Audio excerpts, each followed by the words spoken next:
ناظرین کرام السلام علیکم ورحمۃ اللہ وبرکاتہ۔ آپ کی بزم محبت میں میں آفتاب رشک مصباحی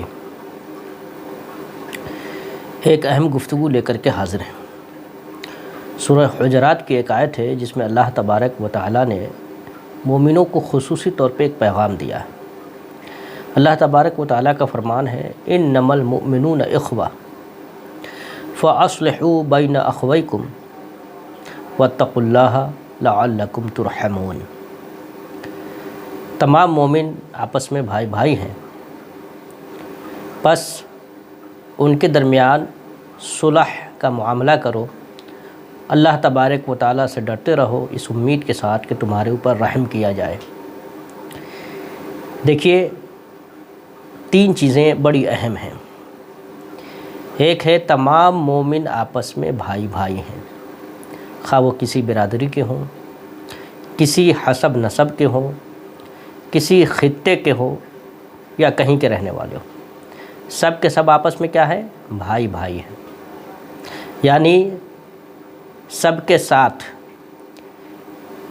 ایک انسان کو، ایک مسلمان کو، ایک مومن کو ویسا ہی سلوک کرنا چاہیے جیسا وہ اپنے بھائی کے ساتھ کرتا ہے، یا ایک بھائی ہونے کے حیثیت سے جیسا سلوک وہ اپنے بڑے یا چھوٹے بھائی کے ساتھ پسند کرتا ہے، ویسا ہی سلوک اس کو تمام دنیا کے مسلمانوں کے ساتھ علی الخصوص کرنا چاہیے۔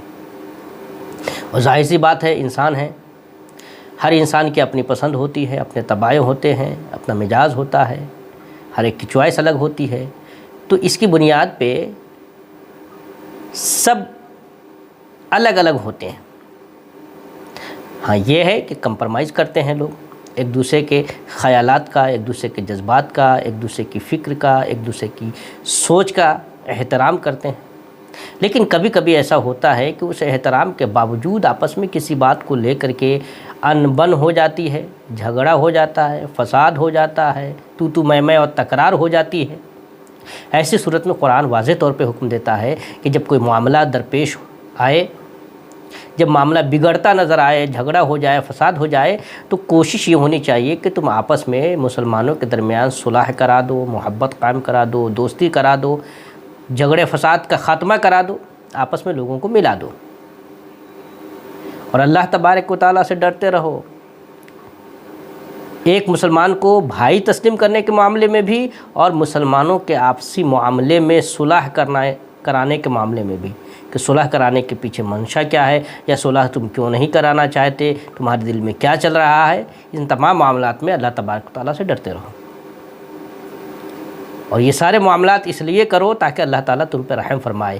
یہ رحم فرمانے کا جو معاملہ ہے، اس میں ایک سبق یہ پوشیدہ ہے کہ جب تک مومن ہونے کی حیثیت سے آپس میں بھائی بھائی بن کے رہو گے، ایک دوسرے کے خیر خواہ بن کے رہو گے، آپس میں ایک دوسرے کے ساتھ صلح کا معاملہ کرو گے، معاملات کو آپس میں نپٹانے کی کوشش کرو گے، سلجھانے کی کوشش کرو گے، تو تم پہ ہمیشہ رحم کیا جاتا رہے گا۔ اور اگر تم فساد پیدا کرو گے، آپس میں جھگڑے کرو گے، آپس میں پھوٹ ڈالو گے، آپس میں مختلف ہو کر کے الگ الگ اینگل سے اپنی اپنی مرضی کی زندگی گزارو گے، اور ایک دوسرے کے خیر خواہ بن کر نہیں رہو گے، تو تم پہ رحم نہیں کیا جائے گا، دوسرے لوگ تم پہ غالب آ جائیں گے، مسلط ہو جائیں گے، اور پھر تم پریشانیوں کا سامنا کرنا پڑے گا۔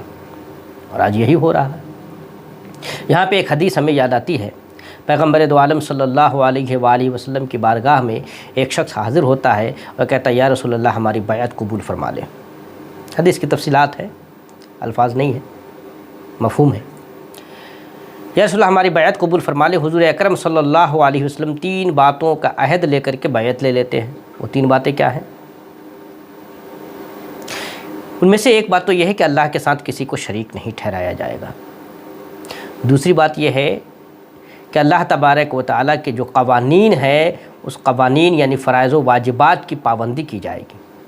اور تیسری بات یہ ہے کہ تمام مومنوں کے ساتھ خیر خواہانہ سلوک کیا جائے گا۔ اللہ کو ایک ماننا، عبادت کا مستحق صرف اسی کو سمجھنا، کسی اور کو کسی بھی اینگل سے اللہ کی ذات، صفات، اسماء، افعال، احکام میں شریک نہ ٹھہرانا، جس کو عقیدہ توحید کہتے ہیں۔ یہ بنیاد ہے مسلمان ہونے کی اور مسلمان باقی رہنے کی، اس پہ عہد۔ دوسرا، دین کے جو معمولات ہیں، فرائض، ان فرائض کی پابندی۔ نماز ہے، فرض ہے، روزہ ہے رمضان کا فرض ہے، زکوٰۃ ہے صاحب مال پہ فرض ہے، زندگی میں ایک مرتبہ حج ہے صاحب استطاعت پہ فرض ہے۔ ان فرائض کی پابندی اور تمام مسلمانوں کے ساتھ علی الخصوص خیر کا معاملہ کرنا، بھلائی کا معاملہ کرنا، اچھے سے پیش آنا، خوش مزاجی کے ساتھ، خندہ پیشانی کے ساتھ، مسکراتے ہوئے، احترام کے ساتھ پیش آنا، یہ وہ بنیادی چیزیں ہیں جو ہمیں قرآن تعلیم دیتا ہے اور ہمارے سماج کو ایسا بنانے کی ہمیں تلقین کرتا ہے۔ اب ہم خود کو ٹٹولے، ایمان کے معاملات میں ہم کہاں کھڑے ہیں، عمل کے معاملے میں کہاں کھڑے ہیں اور اخلاق کے معاملے میں کہاں کھڑے ہیں۔ اللہ تبارک و تعالی ہمیں توفیق عطا فرمائے کہ ایمان بھی ہمارا مضبوط رہے، عمل فرائض کی پابندی بھی ہم سے خوب ہوتی رہے، اسے ہم ترک نہ کریں، اور ہمارا اخلاق بھی اعلیٰ رہے انشاءاللہ تبارک و تعالی۔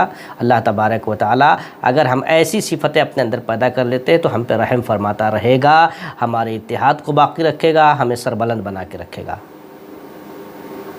قرآن مقدس کا ایک جگہ ارشاد ہے کہ تم ہی سربلند رہو گے اگر تم مومن ہو۔